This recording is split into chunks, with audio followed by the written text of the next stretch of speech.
Amen? Ulitin ko lang ang sinabi ko. Ano man yung decision na gagawin nyo sa buhay nyo, is that ay merong reflection sa future kung sino ikaw magiging.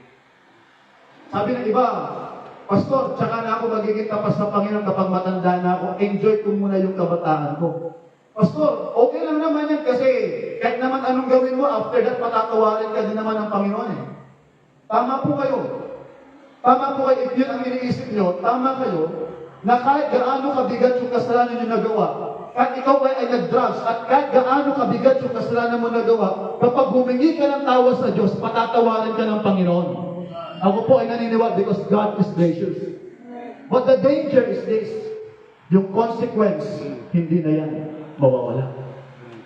Kamukha ng bata, yung 13 years old, na naging mapusok at nagkaanak siya, iniwan siya ng kanyang, yung bata rin yung kanyang kinasama. At sabi siguro, yung nasa niya, nagsisisi siya. Sabi na, Lord, patawarin mo ako, nagawa mo ito, and God can forgive that girl. Pero yung nagkaroon siya ng anak at a very young age, ay hindi na yung mawawala at hindi na yung mapapalitan. And same thing is true. Kaya napakahalaga po na maging maingat po tayo sa mga desisyon na ginagawa natin. Lagi ating tandaan na nung nagkaroon tayo, yung plano ng Diyos sa atin ay napakaganda. Yung plano ng Diyos sa mundo natin, dapat walang kahirapan. Dapat walang problema sa buhay. Pero dahil lang sa maling desisyon ni Adam at Eva, kaya meron tayong kahirapan. Eh sabi ng iba, kung totoong meron Diyos, bakit meron kahirapan? If God is real, why there is suffering? Kasi tinitingnan nila na dapat kung ang Diyos ay mabuti, kung Diyos ay mapagmahal, kung ang Diyos ay makapangyarihan, dapat walang kasalanan, walang kahirapan. Kaya nga merong isang tao na talagang nagsusumamo siya na pagalingin ng Diyos ng kanyang anak na 4 years old na nagkaroon ng matinding karamdaman. Pero kahit siya po ay nag-pray, yung kanyang anak po, siya pa rin po ay kinuha ng Diyos. And that time, siya po ay sinisip niya yung Diyos, pinasya niya. Yung Diyos sabi niya, hindi ka naman totoo kasi kung totoo ka, pagagalingin mo yung aking anak. And it is true. Why there is suffering? Bakit merong suffering? Bakit merong paghihirap? Bakit? What it is true na ang paghihirap minsan is to test our faith, to test our faithfulness. Pero most of the time, merong kahirapan dahil sa maling desisyon na ginagawa natin sa ating buhay. Isipin mo yung mga tao na merong mga prayer request, Pastor, pag-pray mo ako, bigyan mo ako ng good health. Pero samantalang anong ginawa nila nung kabataan nila? Sige, inom ng alak. Sige, sigarilyo. Abusuin mo yung katawan mo. Pagkatapos ang prayer mo ngayon is good health. Tapos nung nagkaroon ka ng karamdaman, dinala ka sa hospital, hindi ka na makalakad, hindi mo na magawa yung gusto mo, sasabihin mo, sisihin mo si Diyos, Lord, bakit ako naghihirap? Eh, samantalang, naghihirap yung tao, hindi dahil sa kasalanan ng Diyos, kundi dahil sa kasalanan natin na marami. And simply is true. Ang kabataan, marami sa inyo, someday, mapapahamak. Bakit? Kasi, isa sa problema ng kabataan ngayon, hindi kayo marunong makinig. Dingi kayo pagdating sa katotohanan. Mas pinapakinggan niyo yung mga barkada ninyo. Mas pinapakinggan niyo yung mga bad influence ninyo kaysa sa pastor ninyo na nagtuturo ng salita ng Diyos. Totoo naman eh. Bakit ganun? Kaya napakalaga na mga kabataan, ingatan natin yung mga kinakasama natin sa buhay natin. Can I ask this question? Sino sa inyong uminom ng alak? Raise your hand. Hindi ko kayo sana, hindi na kayo umiinom ng alak. Dati pa. Amen, Brad? Magkano nag-emperador na yun? Oh. Kala ko alam niya. Hindi na ako uminom ng alak. Magkano emperador? 500 pesos. Sino sa inyo nakainom ng alak? Raise your hand. Sir, tanong kita, Brad, masarap ba yung alak? Bakit ka natutong uminom ng alak? Bakit ka nakainom ng alak? Ikaw, Brad, masarap ba yung alak? Hindi ko pa nakainom. Bakit ka natutong uminom ng alak? Na? Dahil sa influensya. Hindi lang masarap alak. Pero natuto kayo uminom ng alak dahil sa influensya ng kaibigan ninyo. Kaya kapatid, mas masarap ng kaibigan ninyo mga mananampalataya at hindi po mga unbelievers. Amen. Mas maganda po, maghanap kayo ng mga kaibigan na tutulong sa iyo para lumago kayo, hindi yung mga tao, mga kaibigan na maglalayo sa inyo sa Panginoong Diyos. There are people na napaka-spiritual nila, napaka-active nila sa gawain ng Diyos. Mas simula na nag-influence sila na maling barkada, wala na sila ngayon. Kaya sabi nga ng isang kasabihan, tell me your friends are and I will tell you who you are. Kaya mag-ingat tayo sa mga kinakasama natin. Bagkus dapat, instead na tayo ang magpa-influence sa kanila, tayo dapat ang mag-influence sa kanila. Right. And that is to the preaching of God's Word. Alam church, ito yung pagkakataon na napakalaga na yung i-share mo yung salita ng Diyos. I-share mo yung gospel. At huwag tayong ikahiya yung salita po ng Panginoon. Amen. Sino sa inyo yung high school? High school, friend. Sis, anong year ka na? First year. First year. Ano, second year. Sa mga kaklase mo, ilang kayong baptist? Nakalapit. Ikaw lang mag-isa. Sino pa? Brad, ikaw, anong year ka na? Sa mga klase mo, ilang kayong baptist? Ikaw lang din. Sino pa yung mga nagtaas? Sa mga klase mo, ilang kayong baptist, sis? Ikaw lang. Ikaw, sis. Dalawa kayo, backslider yung isa. O kayong backslider ito. Ikaw, sis. Sa mga klase mo, ilang kayong baptist? Ikaw lang. Ikaw, sis. Ikaw lang. Ikaw. Dalawa kayo. Sino backslider yung isa? And this is the reality. Brothers and sisters, we are in minority. Right. Imagine that. Sa school niya, isa lang siya. Sa school nila, isa lang siya. Sa school nila, isa lang. The question is this: anong ginagawa mo para makakain mo yung mga kaluluwa sa mga klase mo? Right. The Lord put you sa isang section na hindi ka lamang para maging parte ng school na yun, para maging parte ng section. You know what? Ang Diyos nilagay ka sa isang section na hindi po yung aksidente. Ang gusto ng Diyos, i-share mo yung gospel sa mga tao sa paligid mo. So mga klase, ano po ba naman yung kasabi ng Bible, I am not ashamed of the gospel of Christ, for it is the power of God unto salvation. Right. Kabataan, kinakaya niyo ba yung Diyos sa buhay natin? Sana huwag natin ikaya yung Diyos sa buhay natin, amen? Share natin yung Panginoong Christ. Panginoon Jesus, ano po ba naman yung sasabihin mo? Sasabihin ko lang sa klase mo, hands. Ang klase ko sa halimbawa, friend, best friend. Sa totoo niyan, meron akong gustong i-share sa'yo. Kaya lang nahiya ako. Hindi ko alam kung paano ko share. Pero ang Diyos, inuudyokan niya ako. Na kahit nahiya ako, pero gusto ko talagang i-share sa'yo. Kasi friend, mahal kita. Kasi friend, ayaw kitang mapahamak. Kasi friend, gusto ko na pupunta ka na langit. At gusto kong i-share sa'yo kung sinasabi ng salita ng Diyos. Hindi ko ba makadali yun? Sa tulong ng banal na Espiritu, hindi niyo po ba kayang gawin yun? I do believe lahat tayo ay kayang gawin yung bagay po na yan. Amen? Kaya po ngayong oras na ito, napakahalaga na maging Kristiyano lang tayo, not just inside the church, even outside the church. That's right. Sapagkat naniniwala ko, it's not about who you are inside the church, but it's about who you are outside the church. Kapag wala ng leader na akita sa inyo, kapag wala ng pastor na tumitingin sa iyo, yun talaga ang kung sino ka. And may we all be reminded, hindi man tayo nagkikita ng pastor natin. Hindi man tayo nagkikita ng brother and sister natin. Pero wherever you are, nagkikita tayo ng Diyos. Amen? Bakit kayo nahiya? Ay napakalaga sabi ng Matthew 5:16. Let your light so shine before men that they may see your good work and glorify your Father in heaven. Bakit kayo nahiya? One reason. Kung meron kayong kaklase, mahal na mahal nyo sila, kaibigan nyo sila, ayaw nyo mapahanap, pero hindi nyo nasa-share yung gospel. One reason. Kasi, yung testimony ninyo, hindi maayos. Yes, right. Hindi maayos. Baka nagigigaya ka sa kanila. When I was in high school, I just want to share this. Hindi po ako sumasayaw when I was in high school. Even sometimes, nag-join ng mga Christmas party, hindi po ako nag-join sa Christmas party. Even sometimes, nagkikipag-debate pa ako sa teacher ko. Merong teacher ako noon na sinabi niya yung anong ibig sabihin ng Bible. Tapos mali yung pagka-explain. Dinigyan niya ganito galing ng Bible. Ma'am, sabi ko sa kanya, I raise my hand. Ma'am, sabi ko, ang ibig sabihin ng Bible is from the Greek word Biblos, which means book of all books. Sabi niya, ganito ako kainit sa Panginoon when I was in high school. Tapos, meron pang mga pagkakataon, sabi ng teacher ko, kapag hindi ka sumayaw, babagsak ka, at hindi ka magkakaroon ng grade, ganito. Alam, meron pa kami time na yung sa values namin, meron kaming 10 commandments na sinulat ng mga teacher namin sa blackboard. At sabi niya, sa test ninyo, isulat niya yan. Pero alam niyo po, nagkamali ako kasi yung sinulat ko dun sa test paper ko, yung sinagot ko, hindi yung sinulat ng aking teacher, kundi yung nasa Bible. Kasi alam naman po natin na yung 10 commandments sa school at 10 commandments sa Bible is different. Tinanggal nila yung huwag kang sasamba sa Diyos-Diyosan, huwag kang sasamba sa mga tao. Pero sabi ko, sinulat ko yun, nanindigan ko ako.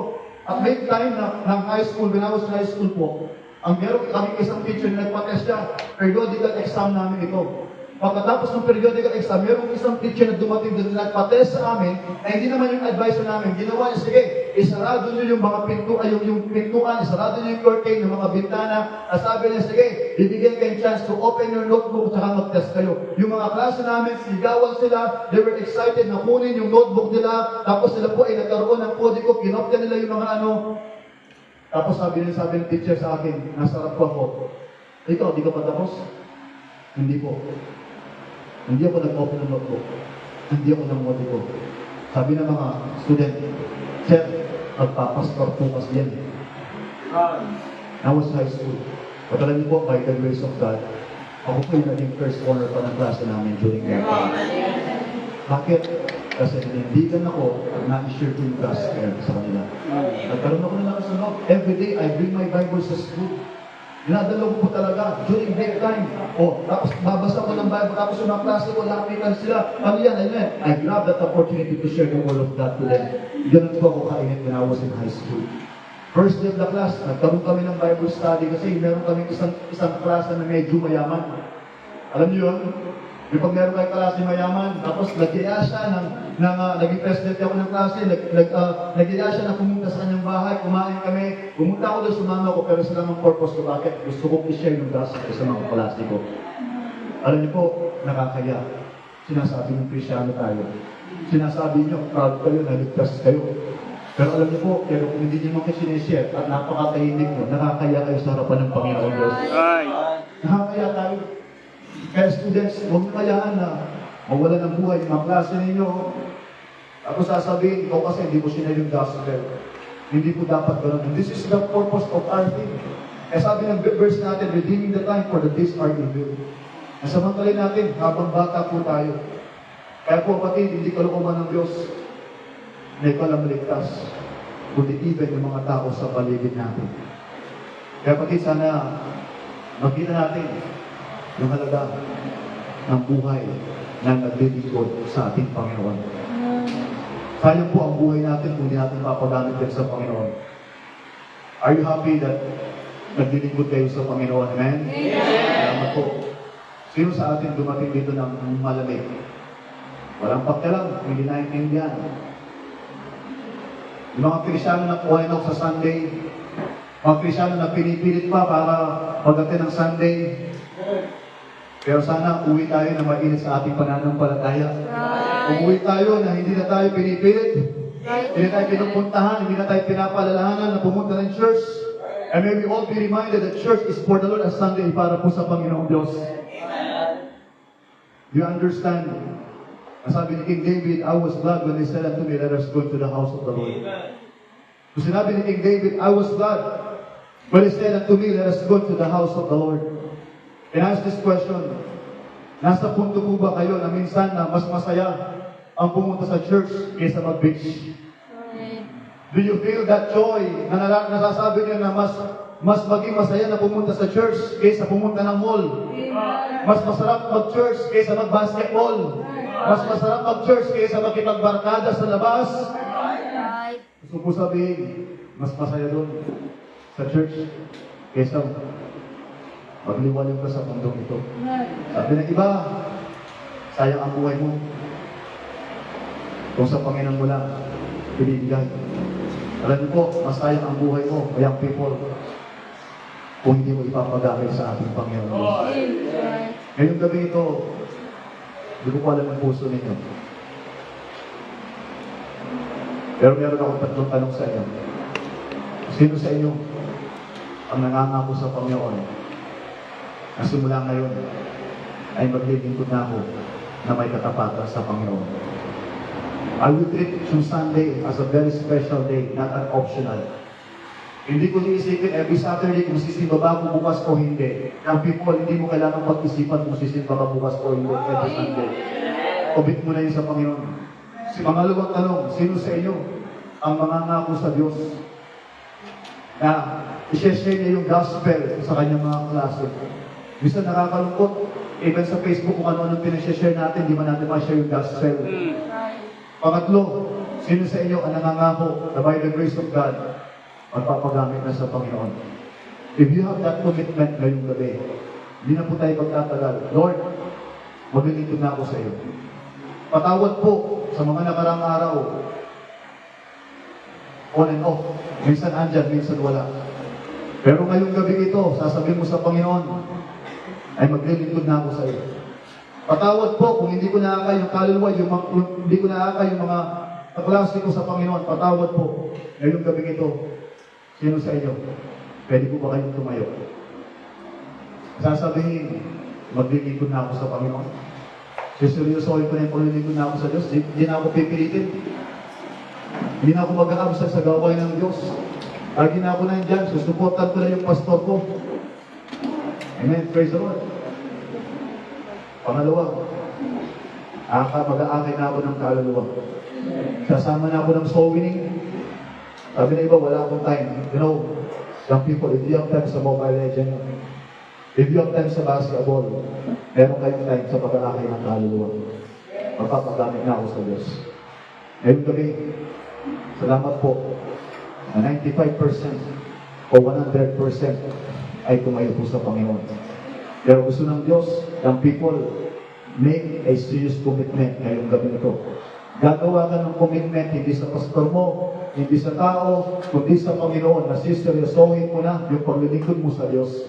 And the altar is open ngayong gabi. Kung kayo ay tumayo at huwag kayong mahiya na lumapit dito sa harapan, lumuhod kayo sa Panginoong Diyos at manalangin kayo sapagkat hindi nyo kayang gawin yung commitment ninyo kung hindi kayo aas ng tulong po sa ating Panginoong Diyos. The altar is open, young people. Sige po, lapit po tayo. At maging seryoso po tayo sa paglilingkod natin sa Diyos. Hindi po yan laro. Christian life is not a playground. It is a blessing na paglilingkod natin yung Panginoong Diyos. At nakakalungkot sa panahon natin ngayon, napakakunti na po ng mga young people na gusto maglingkod sa Panginoon. Kaya yung mga tao sa paligid natin, walang pakialam sa Diyos. Napakahirap na sila ay hikayatin na maglingkod sa Panginoon. Pero alam niyo po, ang pinaka-nakakalungkot sa panahon natin, even tayo mga mananampalataya, even tayo mga tinatawag na anak ng Diyos, even tayo mga tinatawag na Kristiyano, na niligtas ng Diyos mula sa kapanayan, pero minsan, tayo pa din mismo ang walang pakialam sa Panginoon. Nakakalungkot. Kaya ngayong gabi ito, unawain mo lang yung kabutihan ng Diyos sa iyo. Unawain mo lang yung ginawa ni Kristo para sa iyo, para lang ikaw ay magkaroon ng buhay na walang gan. Siya po ay galing sa langit. Sabi ng Bible, iniwan niya yung trono niya sa langit at nagpakubaba at nagdusa po dito sa lugar lugar po natin para lang tayo magkaroon ng buhay na walang gan. Tiniis niya yun. Tinais niya lahat ng hirap. Tiniis niya yung kanyang, yung lahat ng sakit na binigay sa kanya. Yung pagpapago, lahat ng pag lahat ng sinabi sa kanya na hindi maganda ay tiniis ng ating Panginoon yun. Bakit? Para lang tayo magkaroon ng buhay na walang gan. At ngayong gabi ito, bilang pagpapasalamat, like what King David said, what shall I render to the Lord for all His benefits toward me? Sana, kung tunay mo na inuwaan yung pag-ibig ng Diyos sa iyo, sana ngayong gabi ito, isurrender mo rin yung buhay mo sa Panginoon. Lord, wala akong maibibigay sa iyo. Hindi ko lang alam, Lord, kung paano ko suklian yung kabutihan mo sa akin. Hindi ko lang alam, Lord, kung paano ko suklian yung pag-ibig mo sa akin. But tonight, tulungan niyo pa ako na sa iyong biyaya, maglilingkod ako sa iyo. Maglilingkod ako na may katapatan. Hindi na ako mag-a-absent sa church. Maglilingkod na ako yung Sunday, ikukumit ko na sa iyo, Panginoong Diyos. At higit sa lahat, Lord, mag-aakay na ako ng kaluluwa. Iwiwin ko na yung mga klase ko. Iwiwin ko na yung mga kaibigan ko. Hindi na ako mahiya. I-share ko na yung gospel sa nila. Ito po dapat ang ginagawa ng kabataan ng Kristiyano. Sabi nung sa Rizal, ang kabataan ng pag-asa ng bayan. But the reality, ang kabataan ngayon ang involved sa maraming kinin. Pero alam niyo po, bawat kabataan ng dito, mag-stand ka. Alam ko po, you can turn the word upside down. Ang tunay na kabataan Kristiyano, siya po ang tunay na pag-asa ng bayan. Kaya ngayong gabi ito, Tayo na po pinakawalang tao, walang unang na loob kapag hindi mo naintindihan yung pamamahal ng Diyos sa buhay mo. I surrender my life because the Lord loves me. Napakabuti ng Diyos. Napakapagmahal po ng Panginoon sa buhay natin kabataan. Dahil bawat isa, pag nalingkod lang sa Panginoon, magkakaroon po ng tunay na revival po sa ating church. At hindi na po tayo pipilitin pa sa mga activities po ng church. Nakakalungkot, marami tayong ginagawa sa libutan. Napakarami natin oras sa isang libutan. Pero yung Diyos na nagbibigay ng kalakasan sa Diyos na nagbibigay ng oras, wala kang panahon sa Kanya. Yun po nakakalungkot sa maraming kabataan. Kaya ngayong gabi ito, Lord, help me. Commit yourself to your tonight. Sige po, mag-pray lang po tayo as I also pray to the Lord.